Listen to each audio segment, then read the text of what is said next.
Hi, everyone. Thank you for joining us. We'll get started in just a minute.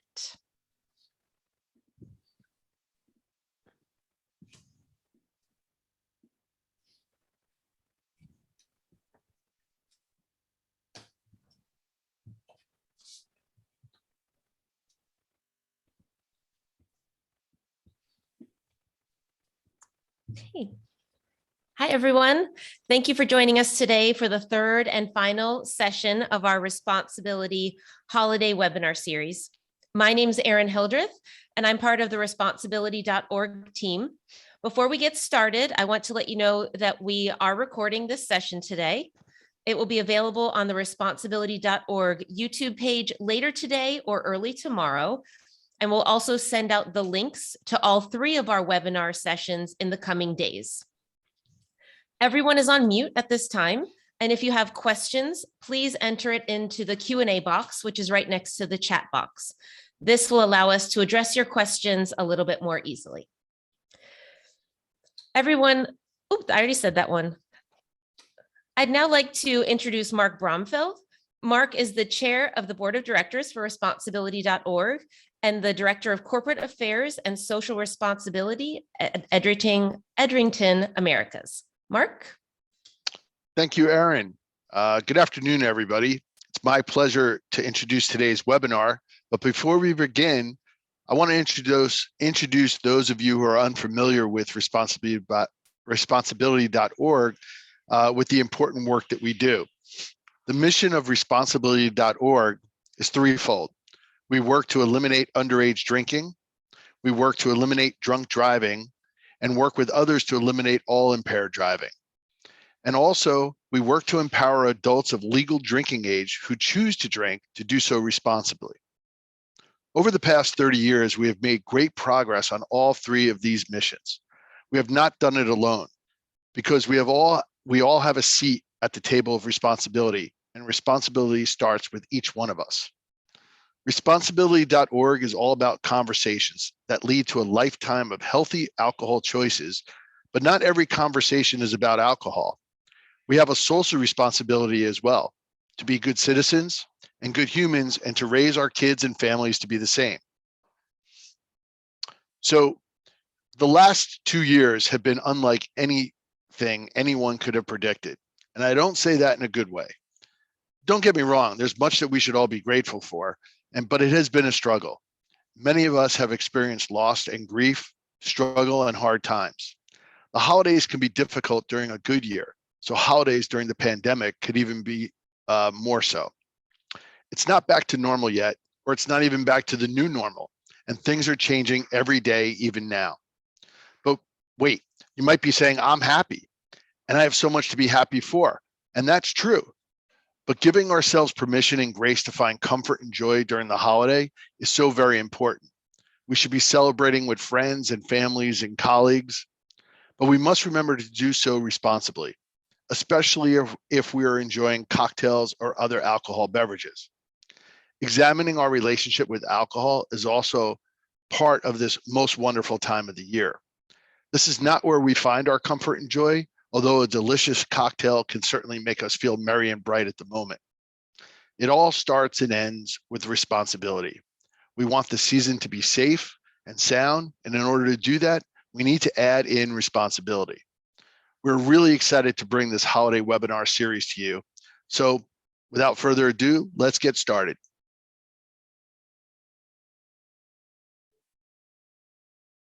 Thanks, Mark. So now I would like to ask our panelists, who have been very generous with their time today and with their expertise, to introduce themselves. We'll start with you, Deva. Hi, my name is Deva Dalporto of MyLifeSuckers, derived from my children suck the life out of me. I make funny videos for moms and families. NBC called me the Weird Owl of YouTube moms for my parody videos. So nice to meet you all. Thanks, Deva. Phyllis? Hi, everyone. I am getting over laryngitis, so I apologize for my voice. I am a school counselor in a K-8 in Washington, D.C. I also have 3 kids, and I am the author of a book called Middle School Matters, one of the unique people who really, really love middle school aged kids. And in my spare time, I write columns for a lot of different publications, but mostly for the Washington Post. Thank you, Phyllis. Pooja? Hi, everybody. I am Dr. Pooja Lakshmin. I am a psychiatrist specializing in women's mental health and an author. I'm currently a clinical assistant professor at George Washington University in DC, and I'm a frequent contributor to the New York Times and the founder of a women's mental health digital education startup called Gemma. I'm really excited to be here, and I'm sorry that I couldn't get my background to work, so you guys are going to have to see my plant, unfortunately, instead, but hopefully that's okay. That's perfect. Thank you, Pooja. Kiara. Oop, Kiara, you're on mute. Hi. There you go. Hi, everyone. My name is Kiata Mency Parker. I'm a Liberian American bartender based in Atlanta, Georgia. I'm also a parent of 3 teenagers, so everyone pray for me, please. But I'm also the owner and operator of A Sip of Paradise Garden, which is a nonprofit bartenders community garden I started in January 2020. We provide a safe space for bartenders to be themselves, to grow food for their families and themselves, food to donate or even food to use at their bars. We just have a safe space, wellness, all kinds of fun stuff, and non-fun stuff for us to have our own place. Thank you, Kiata. And you all will see here that unfortunately, Nikki Kurt was not able to join us today, but fortunately it's for a great reason. She's just become a mom, and so she has some more important things to do at this time. So without further ado, I'm going to pass the floor to the moderator of our webinar, Brian Coleman. Brian is the lead counselor at Jones High School Prep in Chicago, Illinois. He is the 2019 ASCA, American School Counselors Association, School Counselor of the Year. He's a Responsibilityorg Educational Advisory Board member and an invaluable asset to the Ask, Listen, Learn Underage Drinking Prevention Program. I know Brian through our work together, but over the years have gotten to know him better as a bringer of joy, a man of wisdom, and a magical unicorn. We're honored to have him. We're honored to have all of our panelists here, and we're honored to have all of you attendees. Brian? Oh my goodness, you make me sound so good. Thank you, Erin. I'm so excited to be here and to partake today. So let's get into it. I have a first question for our panelists. You know, over the past few years really have brought so much loss of loved ones, loss of time with family and friends, loss of the big moments, milestones. And I guess I'm curious, how can we find joy and gratitude when we're still processing so much tragedy and trauma and sadness? Big question. And to start us out, I'm going to turn it to Pooja with the lovely plant. Pooja. Thanks so much, Brian. Yeah, this is a big question. I feel like this is the question that we're all here essentially to talk about. And, you know, my advice as a psychiatrist actually is to kind of piggyback on what Mark said earlier in his opening remarks. You know, what I'm seeing in my practice is that there's really this tendency, this human natural tendency to want to compare ourselves and compare our situations to other people in our lives. And when it comes to grief and when it comes to trauma, comparing your suffering to the suffering of someone else actually ends up limiting your ability to fully move through that grief. And so what I mean by that is it's really natural and common for my patients today, and for me to experience this too, where it's sort of like, well, you know, I have a roof over my head, I have all my loved ones, I have my health, I should be grateful, I shouldn't feel down. You know, my neighbor lost their job, my coworker lost their father during the pandemic, right? So many other people have it much worse than I do. So I shouldn't complain, I shouldn't feel bad. And I understand that obviously that comes from a good place and a protective place, but when we're talking about how to kind of hold both, you know, how can you hold both? How can you be okay in that grief and that sadness for maybe the little traumas that you've experienced or the little losses or big losses, but also still understand that it's okay to feel some level of excitement and to crave that excitement, to crave that lightness. Think another kind of mantra that we can use this during this time is to remind ourselves that there's always more than one feeling. It's never just one thing. It's never just sadness. It's always multiple layers of feelings, and that's normal. And being able to kind of say to yourself, and it's okay for me to also be excited about the holidays is incredibly important. Very powerful. Thank you. Phyllis, thoughts? Yeah, I love that idea of holding those competing emotions. It's something that my students are almost doing naturally. They'll come in and they'll say, I'm really worried that I might get a grandparent sick, but I'm so excited to see my grandparents. And so they almost instinctively go right to that both and place, which I think is really protective. When I think about the role of parents right now and how we can support children, and so many of the parents in my school community, really what they're most worried about is taking care of their children, making sure their children have a good holiday. And so the way that I think we can all support kids right now, and what I'm hearing from them that they want from their loved ones, is authenticity, to really let them know that it is okay to hold a lot of those different feelings that Pooja was talking about all at once, and that there's no shame in any of those emotions. It could be comparison, it could be jealousy. Plenty of kids do feel a little bit jealous of maybe somebody else's family situation or how they're spending the holidays. But to say, we can be worried and we can be hopeful, or we can be sad, but we can be glad we're together. I think that authenticity piece is really important. They want to feel like we're all in this together. And then I think it's important to really bring that joy into the holiday. And I say joy, not perfection. This is not about having, the prettiest tree or the, best wrapped gifts. I have a friend who jokingly sent me a text with a photo of all of her presents for her kids. They were still in the Amazon packages, and she'd put one of those sticky bows on the top. Her kids are not going to care. It was one of those little shortcuts that she just needed to do to stay sane this particular holiday season. Everyone has a ton on their plate, and it really is not about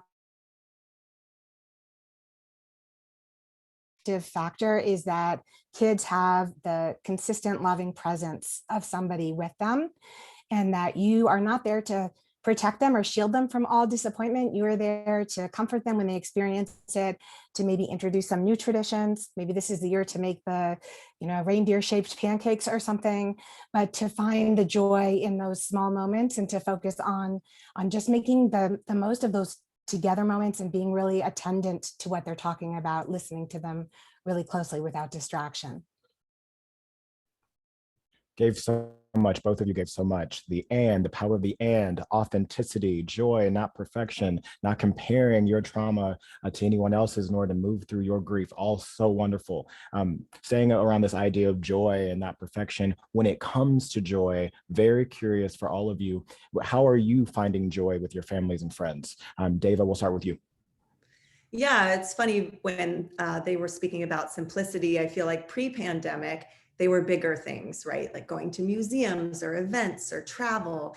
And since the pandemic, I feel like our moments of joy have become a lot more intimate and smaller, and they might be binge watching a TV show. We did a lot of puzzles. They were sold out of puzzles on Amazon. You couldn't get them. So I started a puzzle swap with some friends where we would leave them on each other's stoop.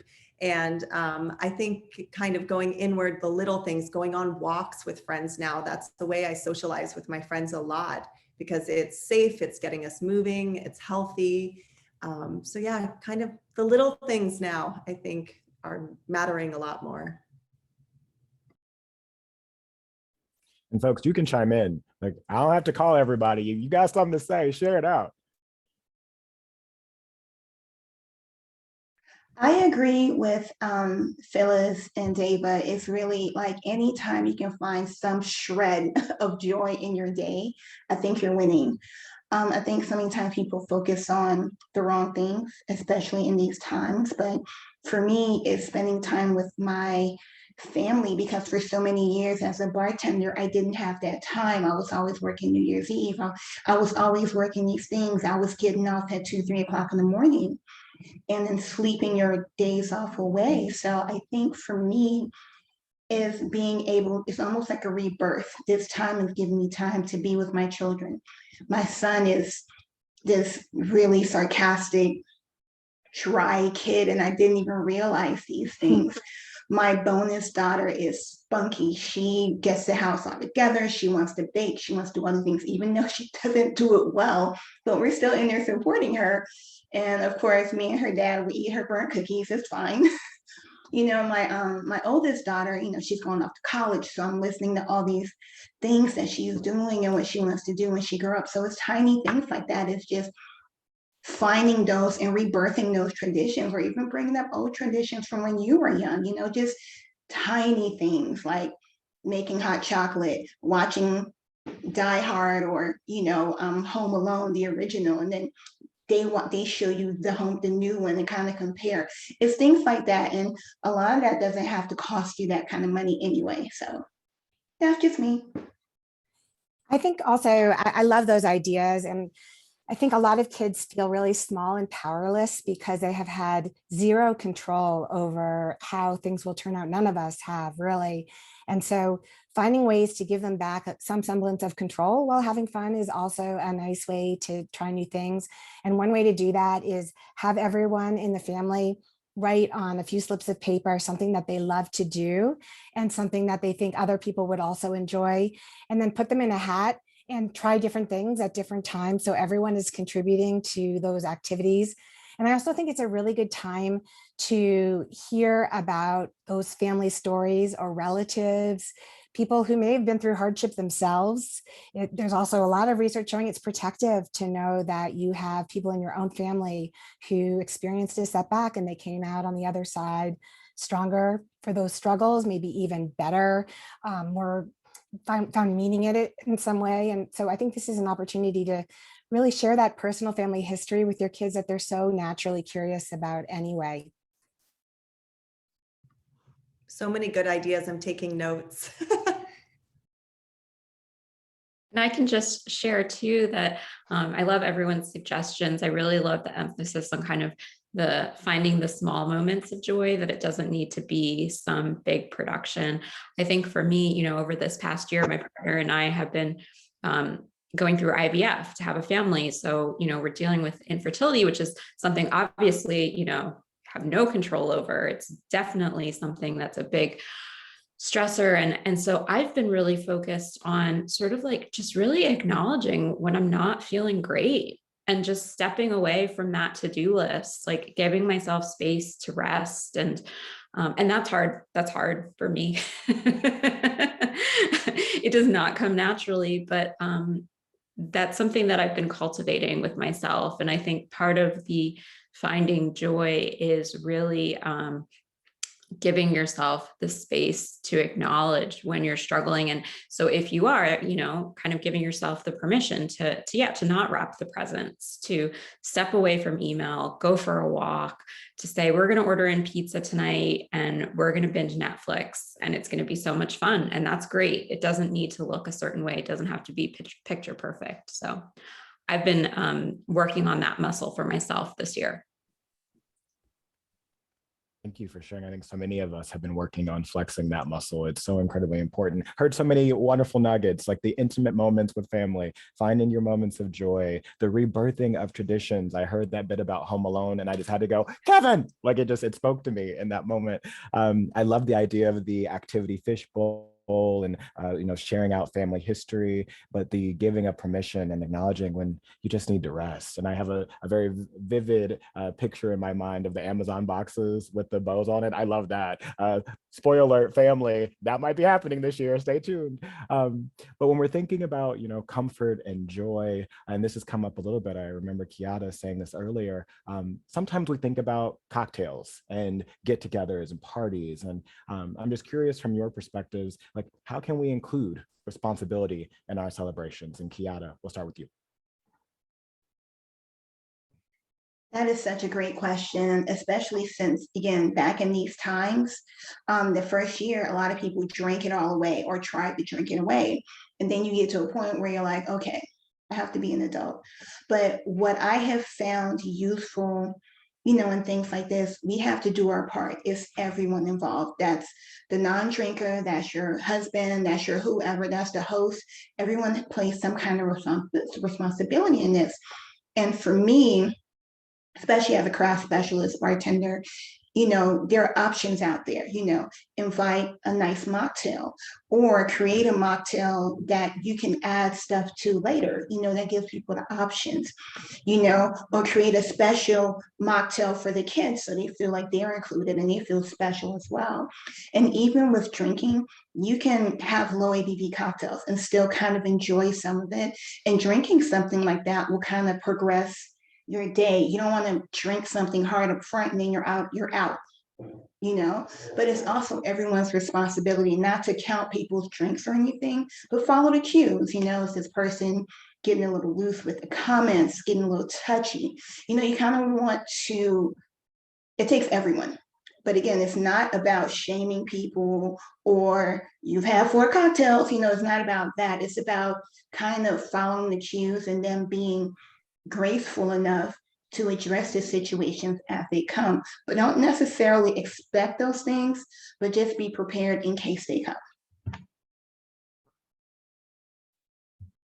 Yeah, and I feel like as, a person who spends a lot of time online, that I have a responsibility there as well. And I noticed as I started making videos on the internet, there was a lot of the mommy needs wine messaging that was going around. And I just felt like, what message is that really sending to people? Mommy might want a glass of wine sometimes, but mommy doesn't need wine. Her kids don't make her drink and all this stuff. So I think also being responsible in terms of what we put out there in the world, our language and our imagery and what we're sharing in a broader sense online and offline.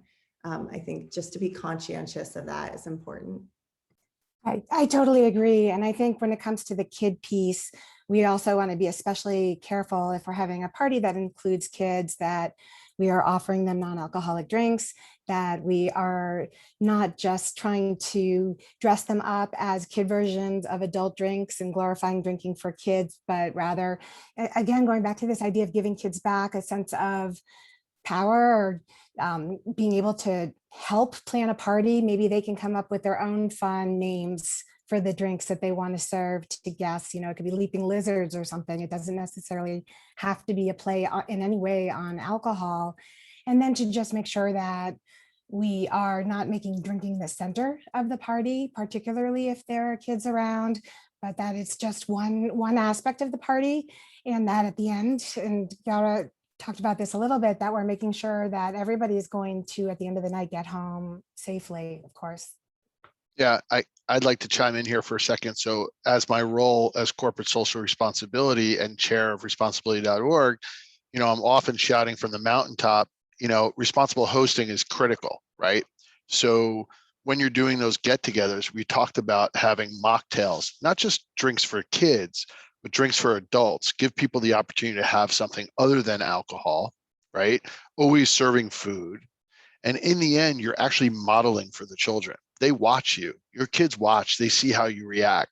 If you have a guest at your house that seems to be going a little bit deep in the cocktails, that's the time to intervene. Hey, let's get you something to eat. Hey, would you like some water this time? And pulling back and making sure, you said something about making sure they get home okay. I'm a big believer of making that announcement up front, because typically they travel to you. So it's, if anybody doesn't feel right, you're more than welcome to stay the night, or I can help you get home, right? And those are important messages to send to your guests, but also to the kids who are watching you. And just to chime in here, I love all of these comments. I think too, as a host, you can even do some kind of legwork or prep work ahead of time.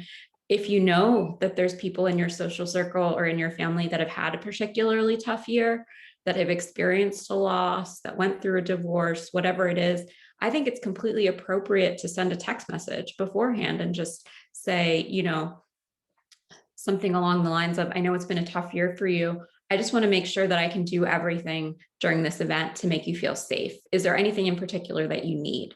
And that opens the door to the conversation, just for you to be there as a support, but also for that person to know that you're an ally for them, that you're an advocate for them, and they can come to you if anything kind of goes awry or if they're feeling off.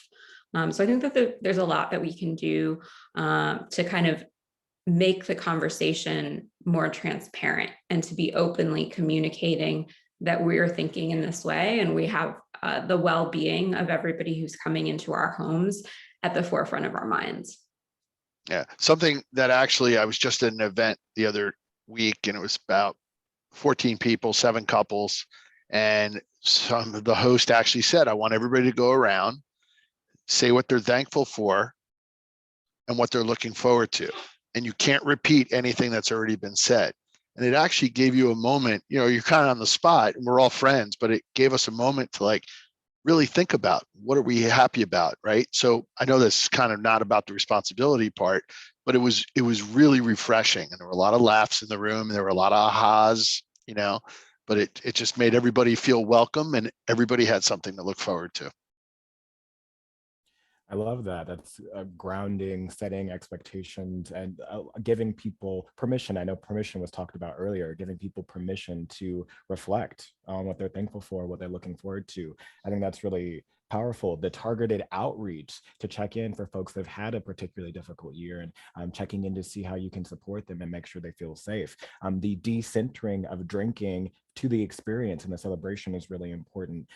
The shared responsibility and empowerment of youth around mocktails and activities that will make it fun for them. Mocktails for adults to meet the variety of needs that adults may have when it comes to being able to participate and wanting to share and not being in a position to imbibe at the same time. All really powerful. And I know, Mark, you talked a few times around modeling. Modeling is a through line in a lot of what I heard.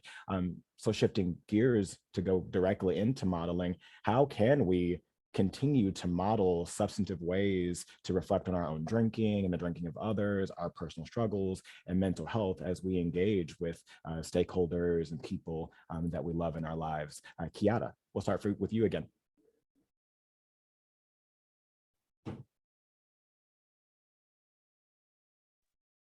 She's always on mute. Sorry about that. So I think a lot of this also is about planning. Okay. So I think people have to be more mindful of how they talk to others. I think also as part of it, when you're having these things, you kind of got to be aware of who you're inviting. If you're inviting the person that's a little loose, you may not necessarily want this person around your children. You know, I think you have to plan it out as far as what you're going to serve. And honestly, the few times I've actually thrown events and stuff, I don't put all the stuff out. I don't put all the booze out because I don't want people, you know, I don't want people to think it's a free for all. And mind you, I'm a spirit specialist, I'm a bartender, everything. So trust me, there's plenty in the house, but it's not going to be for everyone to get. You know, it's also one of those things you just kind of have, and even if there are people that you insist on inviting that have those issues, have a sidebar with them before they get there. Like, look, listen, the kids are here, my mom is here. You can't do whatever you usually do. You know, you just have to plan the things out and also have an exit plan for people. Like Mark said, you know, set people up with Ubers, you know, make a place in your home where people, you know, can go in and cry, or just because people have these moments through the party, you know, as a host or whoever, you want to be able to gauge those things. And it takes all of us. It's not only on the host, or it's not only on the oldest person, it's not only on the children. It really takes all of us. And we just have to develop these habits and stick to these habits. And the habit can translate from Christmas to New Year's to Valentine's Day to all these holidays if you're that kind of person that celebrates those things. But just allowing people grace and trying to incorporate the habits. I think things like that will help.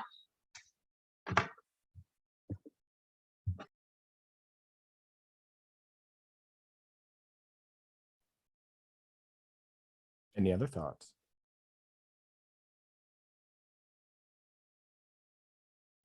I'm just going to add that I think some of the same people who are turning to alcohol as a way to deal with their feelings probably are struggling maybe more than others right now.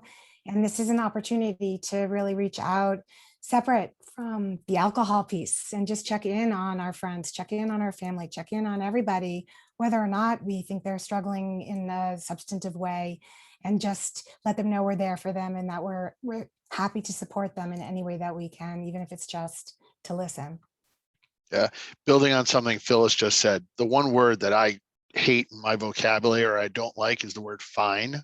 Whenever I say, how you doing? I'm fine. Fine normally means a lot more than just fine. So, checking in on your friends, family, the people that you see occasionally, and going back to what you're doing, when you say modeling, I have not hesitated to say to my family, hey, we're going to this party tonight, let's Uber.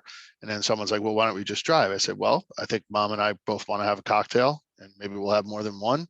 So I think it's safer if we Uber. My kids are actually kind of surprised to hear that. Sometimes my kid who might be 18 or 20 might say, oh, we'll drive so you and mom could have a good time. Or you and mom could participate fully. And I appreciate that. And that gives me the signal that my kids have been watching and listening through the years. I think also to piggyback off something Phyllis said was that I think in talking to these people and checking in them, I think we need to remove the judgment and the shame, because a lot of times people don't feel like they can open up and say what they want to say because it may not necessarily be a safe space for them. So my favorite word that I've been using these last 2 years is grace. You need to allow people some grace. Nobody knows what's happening. There's no telling what the fallout will be from all of this. And you just have to give people a little bit of grace, but don't be don't be a doormat, if people are doing these things. But I just think if you, especially when you're reaching out to people, remove the shame and be their confidant. Don't tell your husband their business, well, unless it involves him or something. But you just want to be a good friend, be a good person in their bubble. Like, do that. And I promise when you do those things, you'll get more of what you need from them, and you'll know how to take care of them, or how to treat them and deal with them, especially in these social settings. Because some people may not, they'll come for you, and after a while, a few conversations, they could be turned off, and they could be upset. It could trigger something for them. So it's a hard job being a host, or even hard job being a friend, because you need to watch the cues and say all these things. Sorry, I keep saying that. That was from my days at work in the Marriott. Look for the cues. But yeah, that's all I have for that. No, that's really powerful. I think a lot of what I'm hearing and what many of you are saying is around how do we show that we care, that we are invested in our friends and our family, that we care about their wellness. And, on this piece around modeling and grace, I love this idea of grace. The grace starts with you first. How are you showing yourself grace? What decisions are you making for yourself? And I think Mark shared that a little bit about, mom and dad looking to have a cocktail. So like, we're going to Uber, right?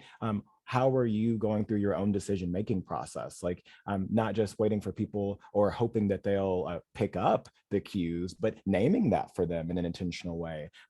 In whatever way is comfortable and appropriate for you, naming, what, I might be going through a difficult time, and this is how I'm going to navigate this party experience or this celebration in a way that allows me to have a good time and enjoy you, but also helps me support myself and sets boundaries for me in a meaningful way. Letting people understand your process, it really allows them to come into your experience. And ideally, by leading by example, you're creating space for them to open up about what they're going through, what obstacles they're experiencing, and how they plan to navigate them, and how you can support each other. But that vulnerability piece, I think, goes a lot of way towards effective modeling.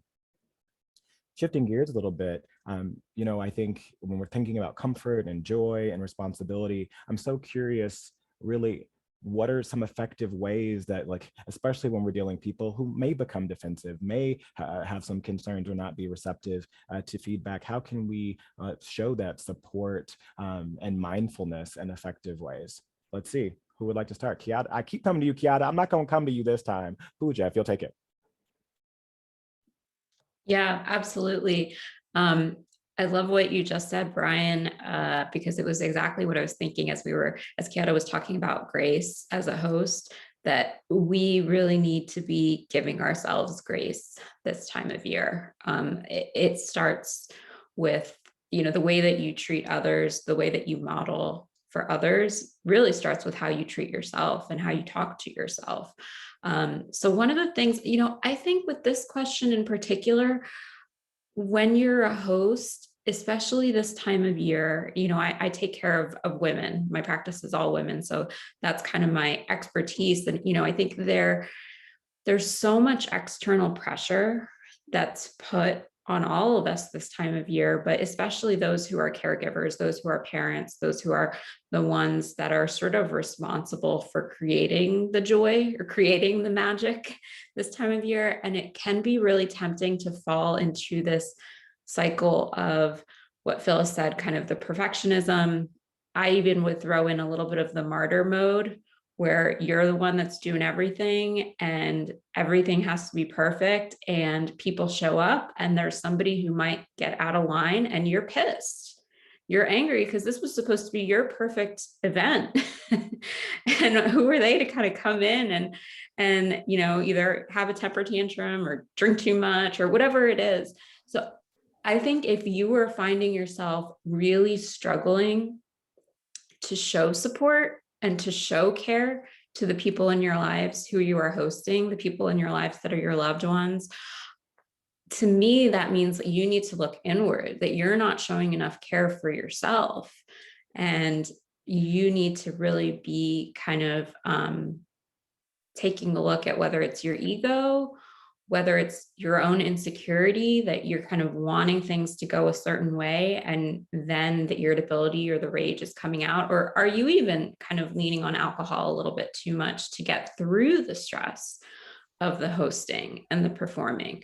I think there's a ton of, there's a reciprocity here in the host guest relationship. It's tied together.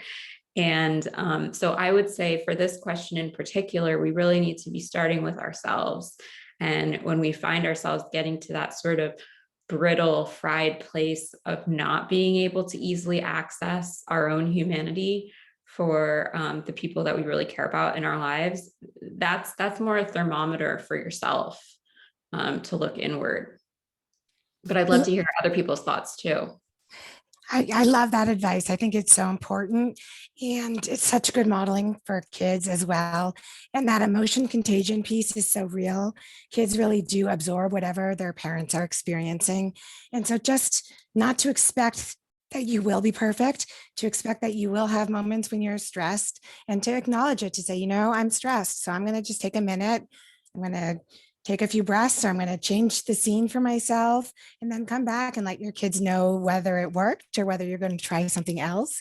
Just normalize that it's okay not to be even all of the time, but recognize too that kids would much, much rather have their parents be relaxed and unstressed and unharried than to have the perfect holiday or to have the house look perfect for that party. They just want to all be together, and they want everybody to be in just a relaxed state of mind, to have that calm, because it's the one place that they can go home and have hopefully to have that calm, because the rest of the world is a little bit crazy right now.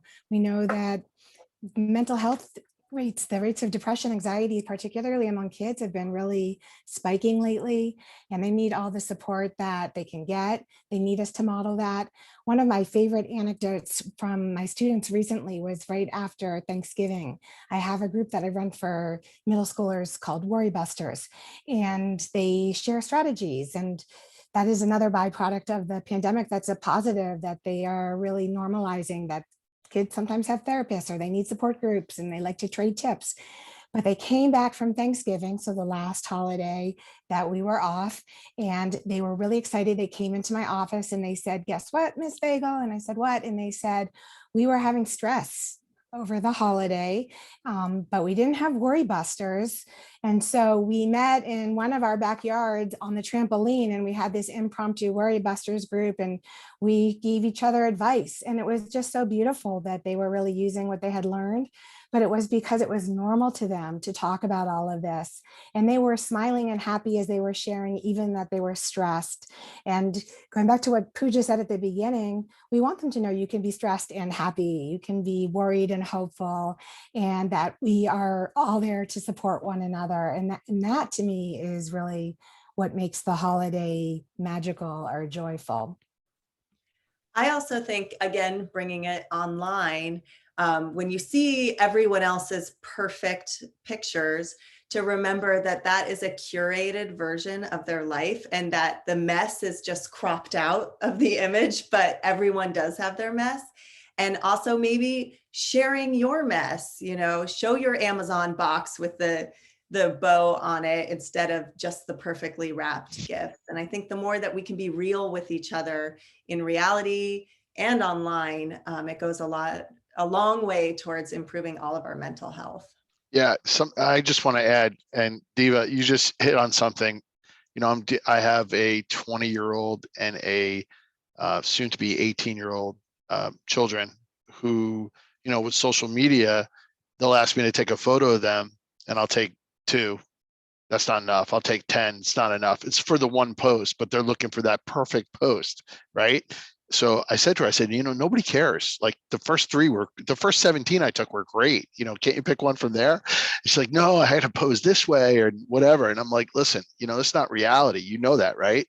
So I think that's really important to stress, with anybody who's looking at social media and they're like, oh, look how great this is for them. I'm like, yeah, that's what you see, right? They don't post the stuff you don't see, obviously. So I think the other thing about the mindfulness part is, we've in our house, the way we survived COVID, I say this, we had more family dinners during the year of COVID than we did in the 4 previous years combined, family dinners. And, although we didn't like to be locked home, we didn't like our kids being home from school, my wife and I, we looked at each other and we said, this has been an amazing year, as far as our family unit. And my daughters got closer together than ever before. So I always say, you can always look at the worry, and somebody said it's okay to worry, but also be hopeful. I think Phyllis said that.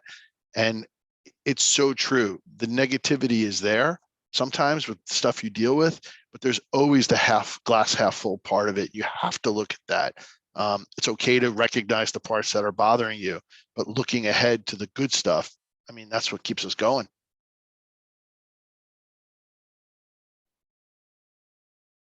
Very powerful. Any other thoughts? I also think back to the point that was made earlier, children watch you. So if you're a worry wart and you're all these different things, they're going to think that's appropriate. If you are a cold, disheartened, disingenuous person, they're going to pick up those habits. So I think as parents, we need to be mindful of those things, and also people around your kids.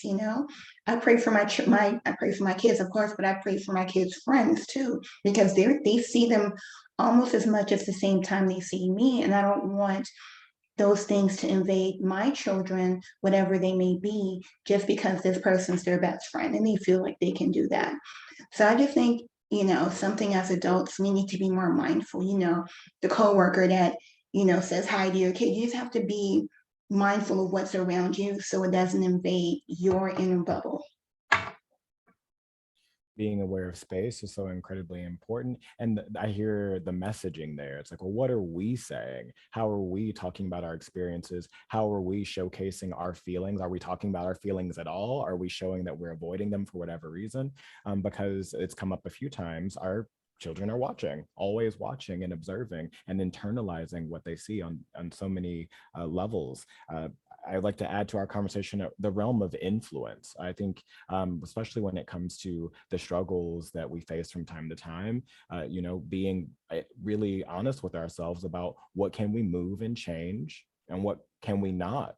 and how do we cope with the pieces that we can't move and change, to really embrace the things that we can and put our energy there in a positive, meaningful way. I really love what I heard Deva say around the curated version of life. I mean, you know what, if I took off this filter on my background right now, you see a lot of chaos, right? But instead you see a mug and some snowflakes, right? But just that, like, the reality that, you know, how people position themselves and what they present is not their truth always, not their reality. And I think Phyllis earlier talked about the importance of authenticity, right? It's very easy to be authentic when we're joyful and happy and excited. It can be more difficult when we're going through, you know, hard times, but both of those are true, right?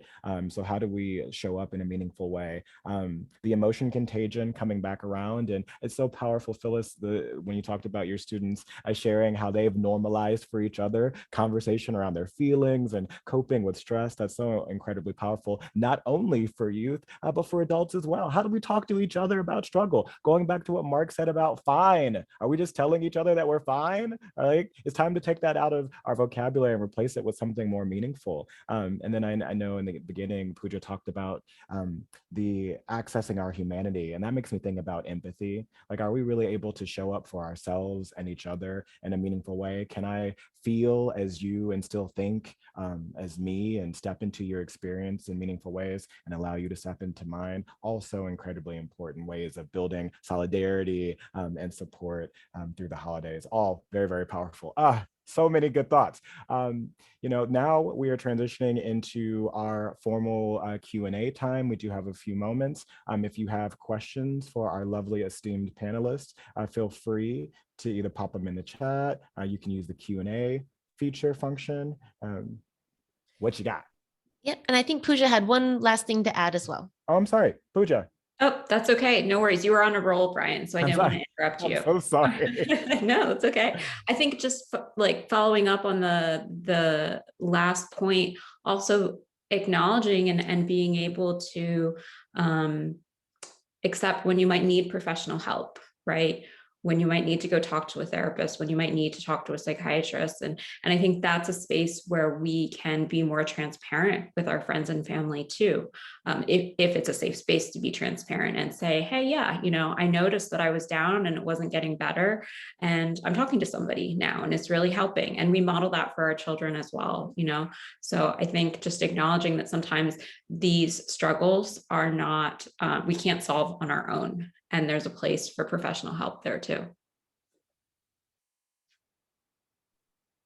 Absolutely. Thank you, Pooja. I'm so sorry. I got in my zone. Great. So as we're waiting for some questions or some conversation to pop up, I'm going to put my slide back just 2 slides. And Kiata, if you don't mind. So Kiata, as you all know, is a mixologist. She's a bartender. She gets real creative at home and behind the bar. And she was able to come up with 2 mocktail recipes for us to share. So of course, Kiata, you don't have to go through them step by step, but maybe give us a quick description and why you chose them for us today. Awesome. So yes, the first one is a dirty chai chocolate. And it's something that you can make with everyone, you know, assign a kid or your partner something like, okay, you got one thing, do it right, you know?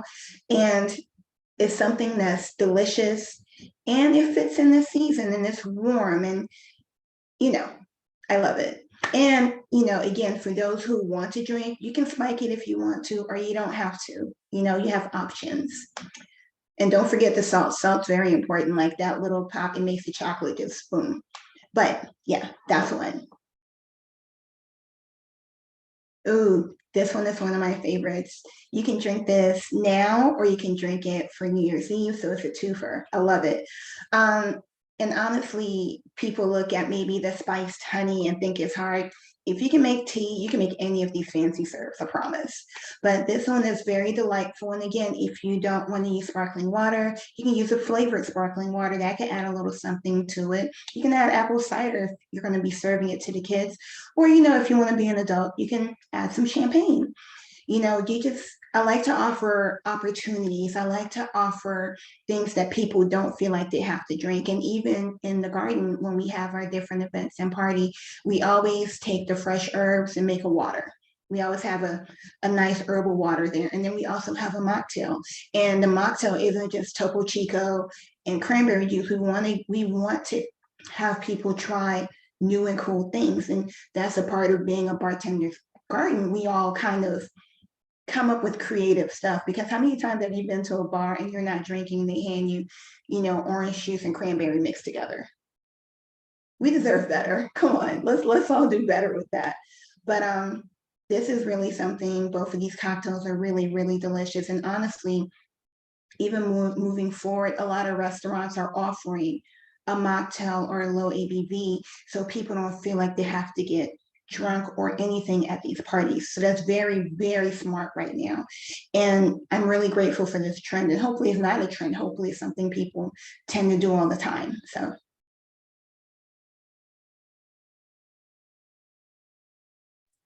Well, thank you very much. So I do know that we have a couple more minutes left. So if you have a last minute question or conversation piece, go ahead and put it in the chat box. Otherwise, I would just love to say thank you to our amazing panelists. You all were great. Brian, of course, we always love having you on board here at responsibility.org. And a special thank you to Mark. I know we're all very busy. It's so generous of you to share your time and to share your expertise with us. We really do appreciate it. And to all of you who are enjoying the webinar, we wish you a very happy holidays. We hope it's merry and bright, safe and sound, and full of comfort and joy. So thank you all very much. Thank you. Bye. Happy holidays. Happy Bye, holidays. everybody. Happy holidays. Everybody. Yeah. Bye. Thank you. Bye.